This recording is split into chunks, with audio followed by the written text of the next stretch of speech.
Video viral di media sosial, seorang pengendara ojek online, ojol, memasuki Jalan Tol Reformasi, Makassar, Sulawesi Selatan. Dalam video yang beredar, ia terlihat dihampiri sejumlah personel polisi lalu lintas. Satu di antaranya Kasat Patroli Jalan Raya, PJR Polda Sulsel, AKBP Masaludin. Sang driver ojol itu mengaku memasuki tol lantaran diarahkan Google Maps pada gawai genggamannya. "Selamat siang Komandan, kami dari Sat PJR Polda Sulsel, menemukan satu unit kendaraan roda 2 memasuki jalan tol," kata polisi yang merekam kejadian itu. Menurut keterangan driver ojol diarahkan oleh Google Maps, sambungnya. Dirlantas Polda Sulsel Kombes Pol Faizal, membenarkan adanya kejadian itu.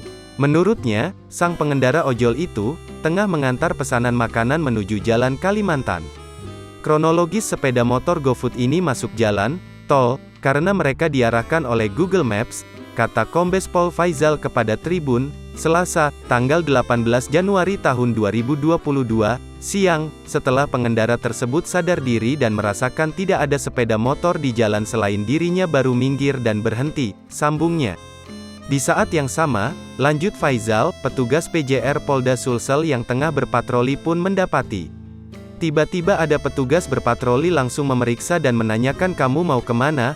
Sang pengendara minta maaf Pak, saya diarahkan Google Maps, saya mau ke Jalan Kalimantan antar pesanan GoFood, ucap Faizal menirukan percakapan driver dan petugas.